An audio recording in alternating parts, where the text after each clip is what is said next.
네, 우리 오늘 남미 계속 우리 있도록 하겠습니다.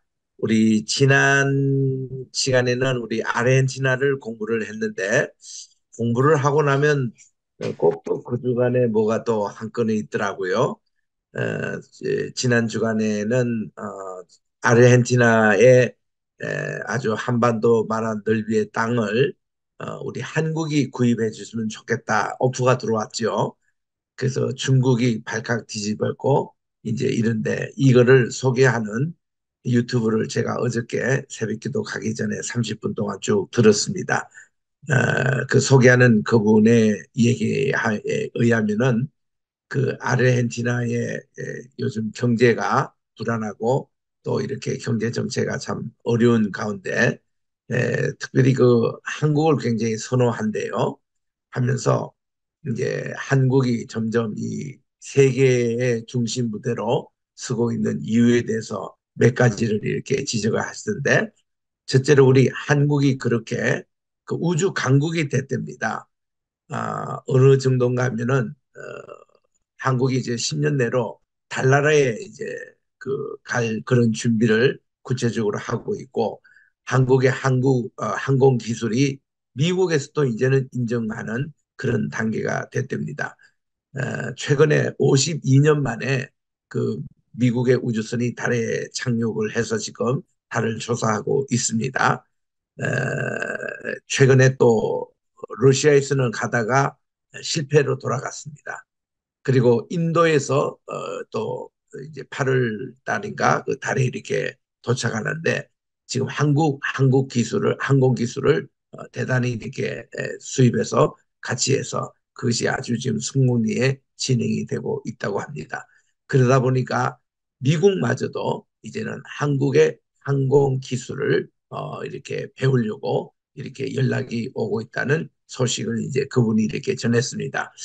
그래서 야 이거는 30년 전에 제가 미국에서 우리나라에 지금 무궁화 인공위성이 지금 올라가 있는데 그 참 발사할 때만 해도 한국이 어깨너머로 미국의 기술을 배웠던 그런 수준이었는데 이제는 우리 한국이 나로호 이렇게 갖추게 되고 발사대 그리고 또한 모든 그 항공 기술을 이렇게 해서 쏘아 올렸던 그리고 그것을 구체적으로 지금 연구를 하고 있어서 상당히 지금 아주 발전이 되고 있습니다.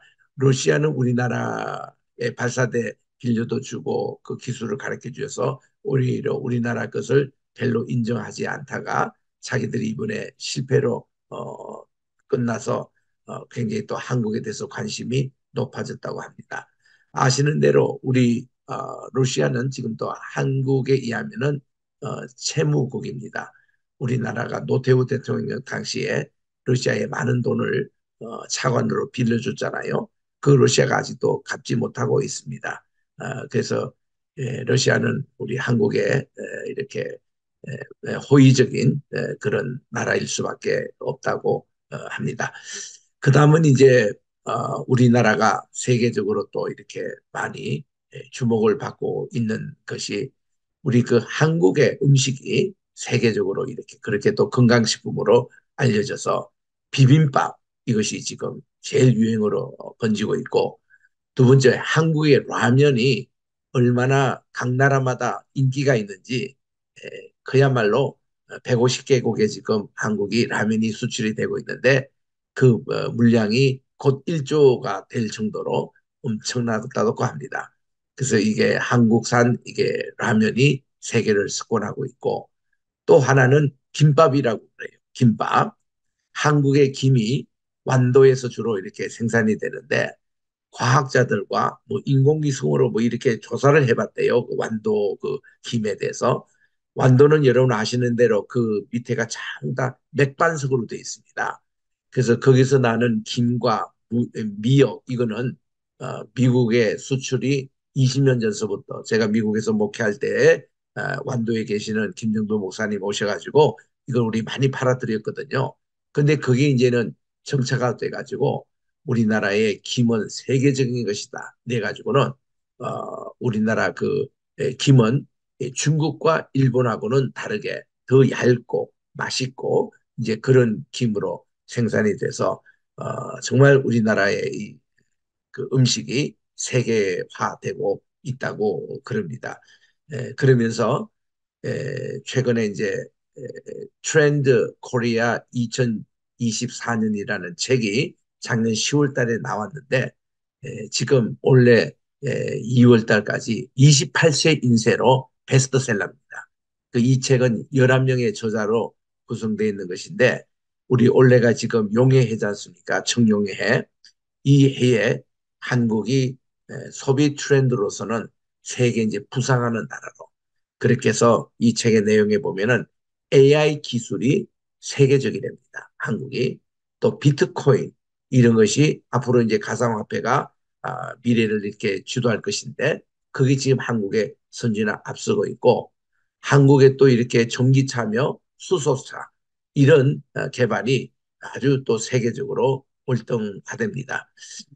그래서 특히 그 현대 자동차에서 이런 기술이 앞서 나가서 세계적으로 이렇게 이목을 끄는 대목으로 한국의 그 미래가 굉장히 밝다는 이제 그런 책을 제가 최근에 읽기도 했습니다만은 뭐 이런 관점에서 우리나라가 남미와 가장 무역을 많이 한 나라가 바로 이 칠레 이 나라입니다. 칠레는 우리 한반도보다도 엄청나게 큰 나라죠. 어, 남북 길이가 4,300km. 우리 서울, 부산이 450km밖에 안 되는데 그게 10배입니다. 10배. 이 남북 길이가. 폭이 이제 175km. 그래서 길쭉한 나라로 쭉 이렇게 돼 있는 이 칠레 공화국. 주로 이제 태평양 연안 그리고 남아메리카 안데스 산맥의 끝자락까지 있고 맨 끝에는요 남극으로 갈 때에 이 칠레 가서 거기서 공항을 타고 남극으로 이렇게 가게 됩니다. 남극 가는 비행기가 매일 뜨지는 않습니다. 기후의 변화에 따라서 이민하기 때문에 그래서 그 칠레를 통해서 남극으로 이어지는 이런 나라입니다.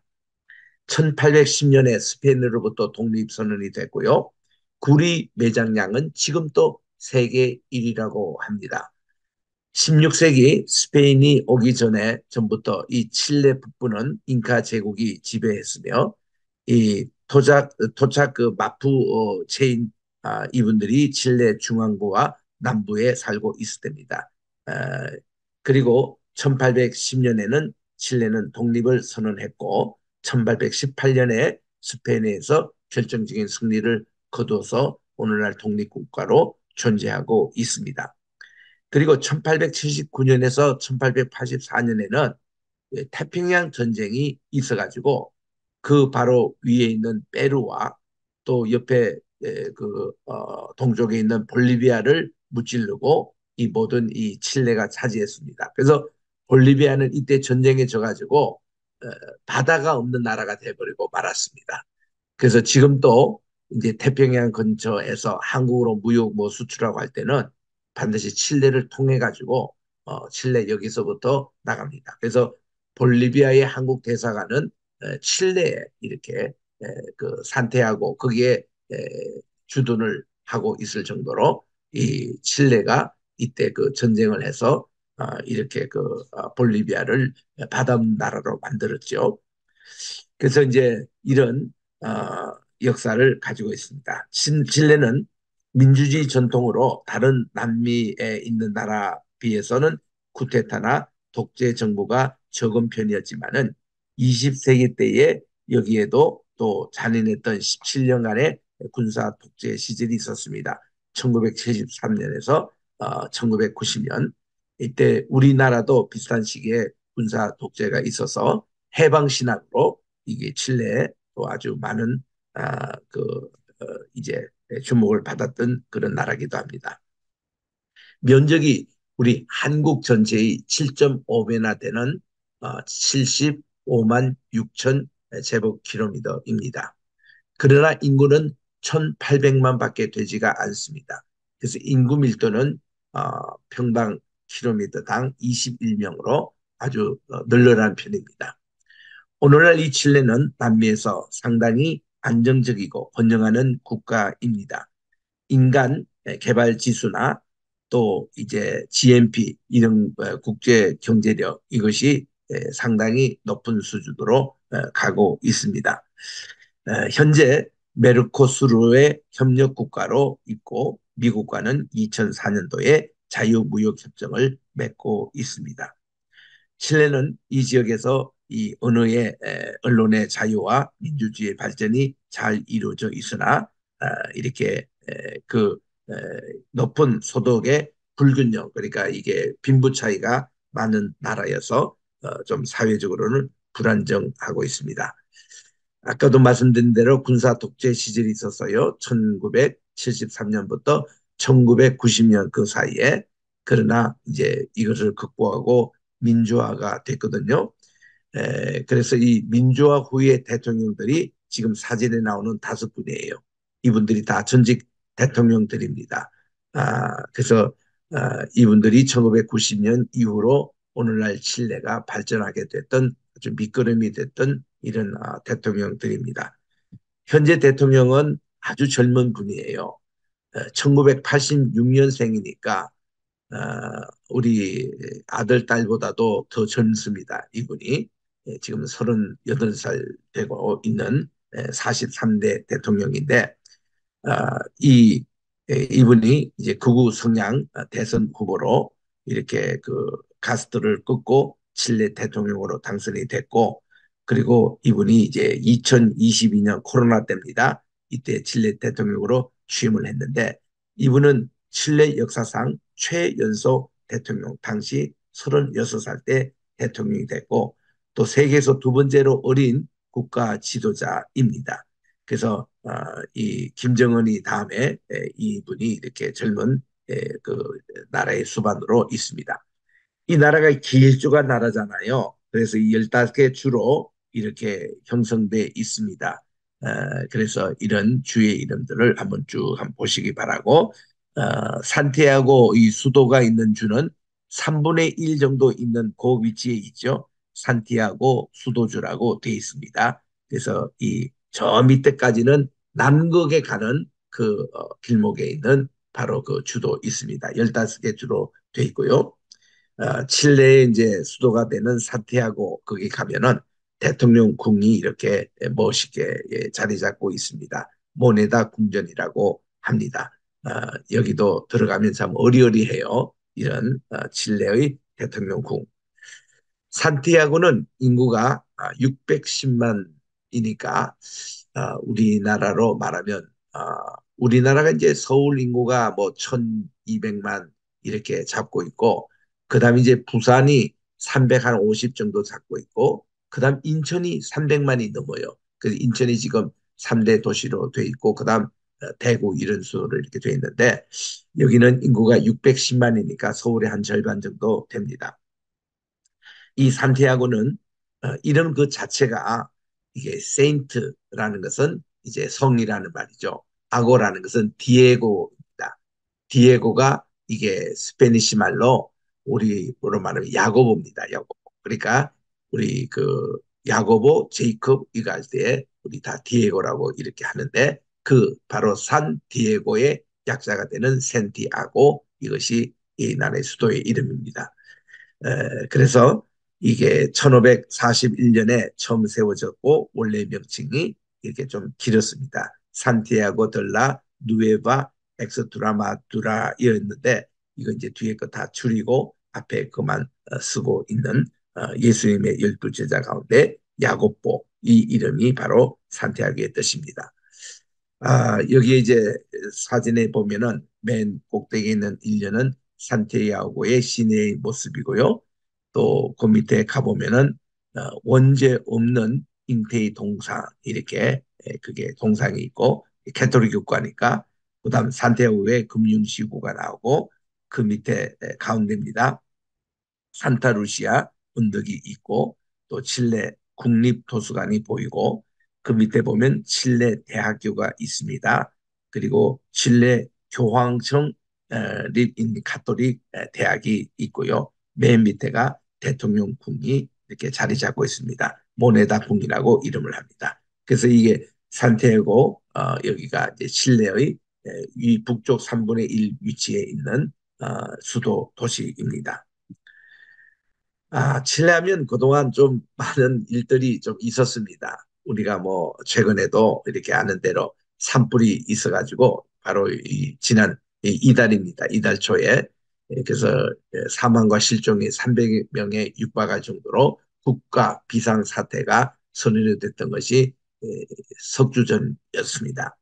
그래서 이제 불로탄 적이 나오고 2월 3일 날 이렇게 불이 이렇게 나서 아주 주차된 자동차가 전소되고 이 최근의 일입니다. 이 칠레. 또 지진으로도 유명하죠. 환태평양 지대의 지진이기 때문에 일본에서 지진 나면은 쓰나미가 칠레까지 오잖아요. 칠레에서 이렇게 또 지진 나면 이게 하와이 또 일본까지 이렇게 영향을 끼칩니다. 그래서 환태평양 지역에 지진이 많이 지금 또 발생하고 있는데 여기도 8.8 강진이 2010년도에 있었습니다. 그때 한 400명이 사망을 했고요. 이런 지진, 큰 지진이 있는 곳이고 여기서 그때 여파로 발생한 쓰나미로 16명이 죽었던 그리고 피해의 한인 부상자도 3명이 있었다는 통계가 있습니다. 2010년도에 있었습니다. 우리가 생각했는 이런 굉장히 강진인데도 일본에서 났던 지진보다 더 센 거지 않습니까? 그런데도 사망자가 이 정도 피해 있었으면 이 진앙지 그게 아주 깊은 데서 지진이 발생을 해가지고 이만큼 그래서 피해가 적었다는 그런 이제 분석이 있습니다. 또 우리 칠레 하면은 기억에 생생한 황산 붕괴 사건이 있어서 2010년 8월 달에 있습니다. 어저께 뉴스를 보니까 최근에는 베네수엘라의 금광 광산이 무너져가지고 153명인가 이렇게 사망자가 났다는 뉴스를 우리가 접하고 있습니다. 칠레도 2010년도 8월 달에 700m 지하경에서 70일 동안 33명이 여기서 생존해서 나왔던 이런 것이 영화로도 나왔습니다. 이거 굉장한 얘기죠. 우리 설교 예화에도 이걸 많이 사용했습니다. 2010년 8월 5일 날 칠레 코피아보의 인근에 있는 사노세 광산에 구리를 채굴하는 이 구리는 세계 최대 양의 매장에 있는데 33명의 광부가 지하가 매몰이 돼가지고 이게 이제 재해가 일어난 겁니다. 그래서 이제 정부에서 이것을 이제 구출하고 이거를 이제 파고 하는데 33명 전원이 땅속에서 70일을 버티면서 생존하다가 구출이 됐거든요. 그래 이거 이분들이 다 영웅들이 됐습니다. 그때 이 세계적인 뉴스였죠. 너무나도 이래 감격한 내용인데 이때 이제 여기에 생존자들 얘기고 증언이고 이것이 TV도 많이 반영이 됐고 그래서 너무 유명하니까 아예 영화로 만들어 가지고 영화로 또 이렇게 나왔던 그 곳인데 우리는 이제 그를 끄는 게 두 가지였습니다. 기도의 힘이었다. 참 여기서 대장되는 이분이요. 굉장히 아주 리더십을 발휘해가지고 하나님께 기도하면서 그 그때 실질적으로 이게 광선 빛이 없었는데도 그들이 이렇게 저 밖에서 빛이 우리에게 지금 또 비치고 있다. 희망이 있다. 우리는 반드시 구조될 것이다. 이런 것을 놓지 않았다고 그래요. 그래서 이 기도의 힘, 두 번째는 절망이 없었다는 겁니다. 우리는 반드시 구출될 수 있다. 희망의 힘이 이들을 이렇게 생존하게끔 했다는 것이죠. 그런 감동적인 얘기인데 절망은 죽음에 이르는 병이라고 퀘르케골이 얘기했던 이것이 많이 그 당시에 회자가 됐고 희망으로 이들이 생존할 수 있었다는 것입니다. 그래서 이제 마지막 한 사람 한 사람이 여기에 이제 타고 구출이 이제 되는데 이때 33명이 저는 이렇게 다 구출이 돼서 그것도 건강한 모습으로 물론 뭐 건강은 많이 이제 훼손됐겠습니다만은 그러나 다 이분들이 생존하게 돼가지고 얼마나 아주 뭐 이거는 칠레의 그 당시의 그 승리의 소식이 아니라 전 세계가 아주 열광했던 그런 적이 있습니다. 2010년에 일어났던 것이죠. 이때 그 대장되는 분의 이제 얘기를 들어보면 기도와 희망의 믿음, 이 두 가지가 70일, 69일을 버텨냈던 그런 참 감동적인 스토리. 그래서 우리 이거를 많이, 실제로 이분들이 신앙인들이 많았습니다. 그리고 많은 기도하는 분들, 선교사님들이 여기 가셔서 봉사하고 기도했던 그 현장의 장소였거든요. 그래서 요거는 지금 영화에 나오는 장면입니다. 영화에 나오는 장면에 참 이분들의 참 인간 승리, 하나님의 은혜 가운데서 700m 이 지하의 그 광산의 풍계에서도 그들이 69일간 버티고 이렇게 다 살아남을 수 있다는 내용입니다. 그때 영화에 나오는 장면인데 구출된 광무들의 후기 메모에 이런 말이 있습니다. 우리는 한 장의 메모 덕분에 광문들이 69일 동안 지난 후에 마침내 구원이 구조가 됐다라고 얘기하고 있고, 여기서 놓치지 말아야 할 것은 그들의 건강 상태였는데 그 비결은 바로 세 명의 훌륭한 리더들의 역할이 있었대요. 남은 우유를 공정하게 69명에게 이렇게 분배를 하고 이런 내용들. 그 첫 번째 리더인 루이스 우르즈와 이분이 아주 대단한 분입니다. 절박한 상황에서도 절대로 당황하지 않고 절망하지 않고 딱 규율을 지키면서 이렇게 모든 이분들을 통솔을 잘했습니다. 그래서 네 그룹으로 이렇게 나누어서 돌보고 이틀에 한 번씩은 두 숟가락 분량의 참치와 쿠키 반 조각을 먹게 하고 우유 반잔 반컵을 균등하게 나누는 이런 생활을 계속했다는 거예요. 그래서 2달 이상의 그런 시간을 이렇게 참 버틴 감동적인 스토리입니다. 여기 또 영화에 나오는 장면이거든요. 이분이 그 남은 그 우유를 이렇게 균등하게 다 꽃같이 분배를 하고 그리고 비상식품을 가지고 다 분배를 해서 이런 내용들. 그래서 이제 밖에는 십자가를 이렇게 걸고 이렇게 희망을 잊지 않고 이분들을 구출하는 기도회가 계속 있어 왔다는 거. 그래서 이 참 이 감동적인 그런 스토리 이것이 여러분 영화로도 여기에 33이라는 영화입니다. 그거를 다시 이렇게 한번 볼 만한 것입니다. 자, 칠레 우리 한인들이 한 2,500명 정도로 추산하는데 이게 이제 2011년 좀 오래된 통계, 그때 광산 붕괴 사건 다음에 했대 이제 그 통계기는 하지만 이 숫자가 뭐 크게 변동되는 것은 아닌 것 같습니다. 최초의 그 칠레 이민자들은 누구냐면은 우리나라 유기하고 관계됩니다. 유엔군에 포로로 잡힌 북한군 병사들이 정전 협정 체결 후에는 본국 송환을 거부하고 그러니까 북한으로 가는 대신에 적십자의 후원을 얻어서 칠레에 왔답니다. 그래서 그들이 머문 곳이 데무코라는 시에 정착을 했습니다.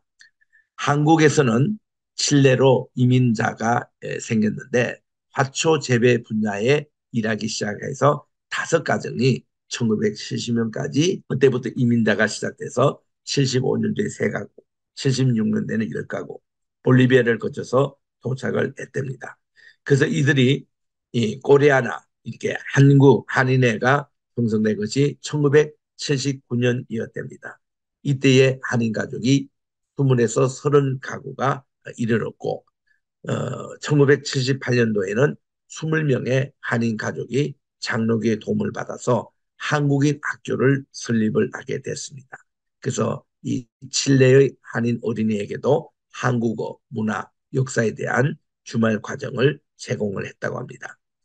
당시 이민을 왔던 대부분의 가족들은 사실상 아르헨티나를 최종 목적지로 삼았고 아르헨티나 비자를 획득하는데 걸리는 시간 동안만 아르헨티나는 예비 이민을 위해서 최소한 3만 달러의 자본금을 요구했기 때문에 많은 사람들이 다른 나라 가는 거 포기하고 칠레에 그냥 살았다는 것입니다.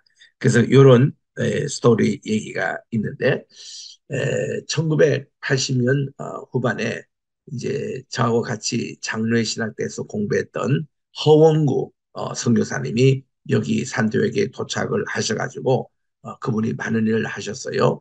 원주민 교회도 많이 건축하고 또 원주민 위한 신학교도 이렇게 만들고 그럴 때에 제가 이제 뉴저지에서 우리 가든 교회 심호하고 있었는데 그 교회에서 이 칠레 선교 많이 후원을 했습니다. 그리고 또 칠레도 제가 직접 가보고요.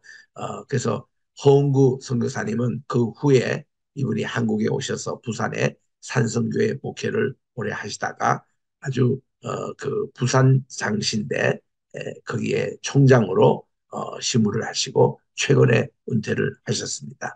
그래서 허은구 선교사님이 우리 교회에 오셔서 선교를 하실 때, 저 보고를 하실 때 이런 말씀하셨어요. 여러분, 한국에서 딴 것이 어딥니까? 하고는 지구본을 이렇게 해서 여기에 이제 한국에서 쭉 이 지구본을 쭉 뚫어가지고 나온 나라가 칠레라는 그 칠레는 한국의 땅것이다. 이런 자부심으로 우리 허성 교사님이 한국에서 파송하여 우리 예장 통합 쪽에서 이제 파송됐거든요.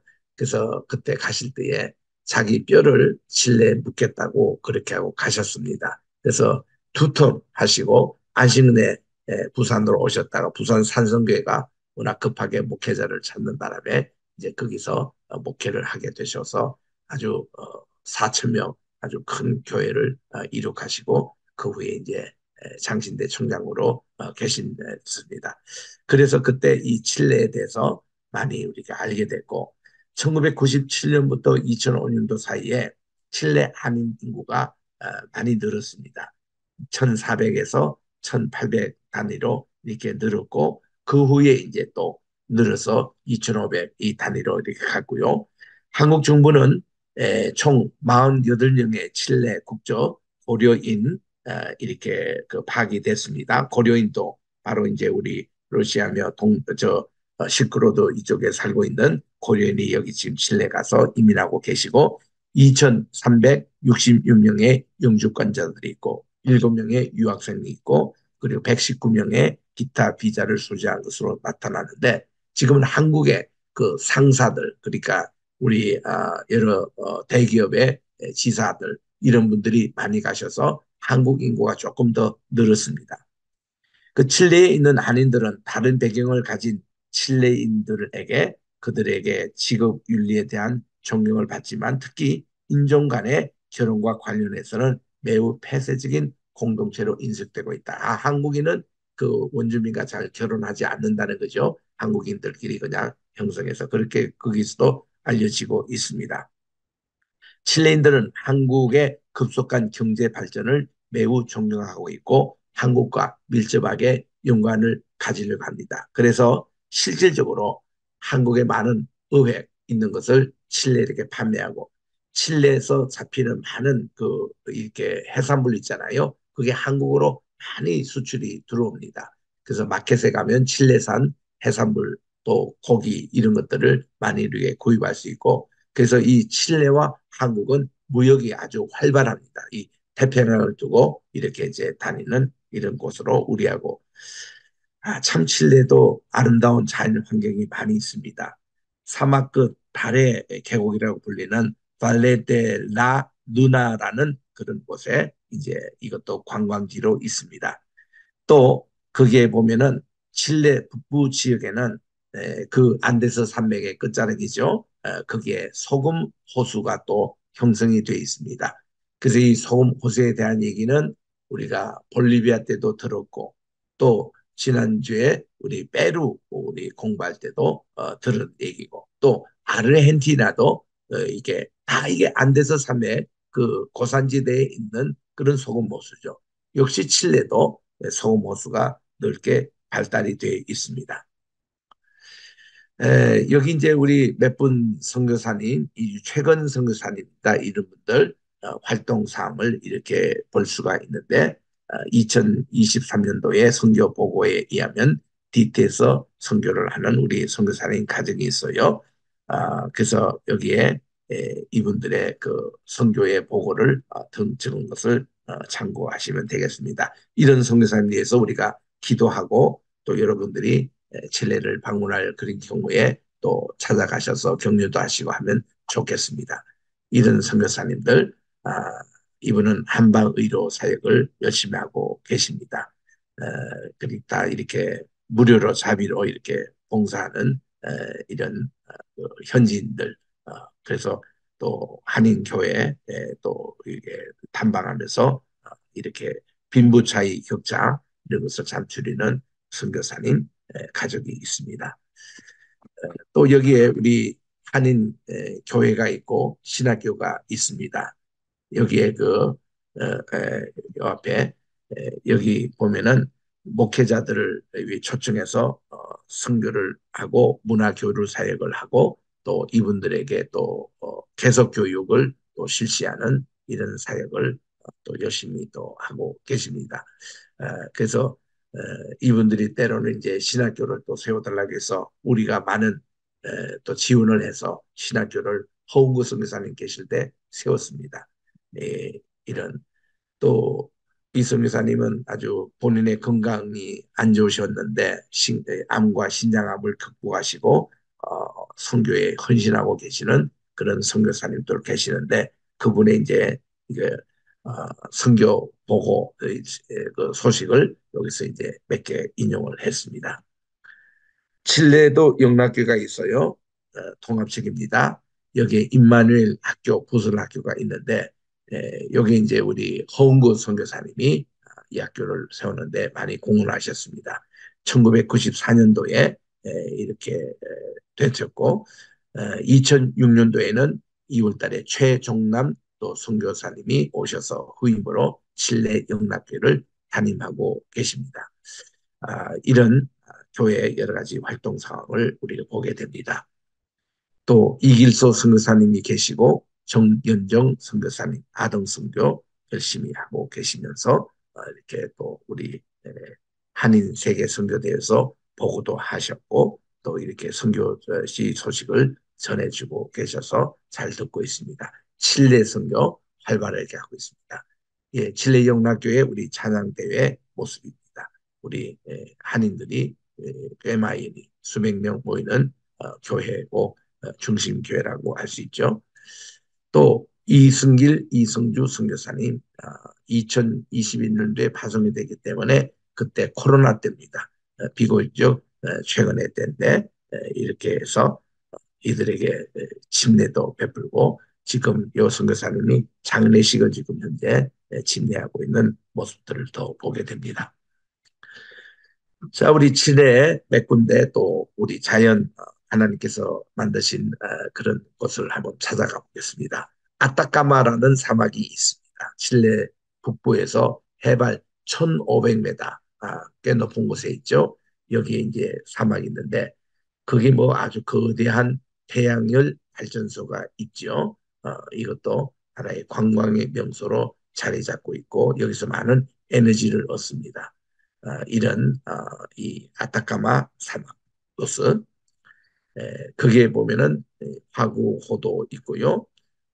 여기가 또 소금 호수도 이렇게 같이 있습니다. 그래서 여기서 아주 많은 관광객들이 찾는 그런 곳이기도 합니다. 토레스 델 플레인스 이것은 이제 국립공원인데요. 정말 이거 좋습니다. 어, 그래서 수도에서도 그리 멀지 않는 곳인데 여기 가보면 만년설이 있는 곳, 또 이 산악이 아주 험준하고 또 이렇게 호수와 잘 어울리는 이런 자연 환경을 볼 수 있습니다.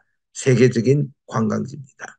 어, 이 그래서 토레스 델 페인 또 이게 바위를 이렇게 보면은 이렇게 참 이런 바위도 있어서 여기가 아주 또그 많이 알려진 그런 바위고 또 옆에도 보면은 그 높은 산과 이 바위에 어울려서 참 아름다운 광경, 구름까지 또 이렇게 아주 작품을 이루고 있습니다. 이게 국립공원이에요. 우리 칠레. 또 이게 칠레는 여러분 뭡니까 닉네임을 아시죠? 그 고추입니다, 고추. 아주 뭐 길쭉하게 생겨서 우리 먹는 고추처럼 그렇게 생겼다고 해서 하는데 그게 또 폐호 호수가 있죠. 폐호 호수 여기도 관광지입니다. 아름답습니다. 어, 물도 참 맑고요. 이게 다 해발 높은 곳에 있거든요. 한 2,000m 이렇게 되는 그런 곳에 이런 호수가 산 위에 있는데 이게 안데스 산맥은요. 좌우지간 저 위에서부터 소금 산부터 시작해서 쭉 내려오는데 이 안데스 산맥이 참 높은 곳은 뭐 6,700m까지 있어요. 그리고 뭐 600m까지 낮은 곳도 있는데 이쪽으로 쭉 내려오면서 이런 자연환경이 좋은 것이 너무 많아요. 우리 2주 전에 보았던 우리 그 페루에도 얼마나 그 좋은 69 호수니 뭐 이런 여러 가지 참 자연적인 환경이 좋은데 여기도 이런 것이 있는데 이게 다 안데스타 산맥의 그런 참 자연들입니다. 너무 아름다워요. 파타고니아 토레스 델 페인 국립공원 안에 있는 곳인데 여기도 보면은 아주 그 빙산의 일부가 되는 그런 눈들이 이렇게 참 이렇게 빙산이 있고 또 이렇게 냇물이 흐르고 이렇게 꼭 설악산 같은 그런 기분의 이런 산세가 있는 것이 참 좋습니다. 또 스피디아라는 곳에 가보면 여기도 이제 국립공원의 일종인데 여기는 또 다른 그런 모습으로 풀 한 폭이 보이지 않고 그런 것이 보이지만은 또 이렇게 아름다운 호수를 이루고 있고 또 근처에 야마가 지금 저기에 지금 이렇게 있습니다. 야마라고 하는데 이런 모습들의 그 풍경을 또 볼 수 있고요. 계속 그 국립공원으로 이어지는 아름다운 참 산과 구름하고 이거 참 보세요. 이게 해발 높이기 때문에 구름이 아주 낮게 이렇게 깔려 있습니다. 그리고 또 추운 지방이기 때문에 눈이 이렇게 또 많이 오고 또 일부는 빙산을 이루고 있고 이런 모습들. 그래서 이 빙하 시대를 연상케 하는 이런 국립공원이 있습니다.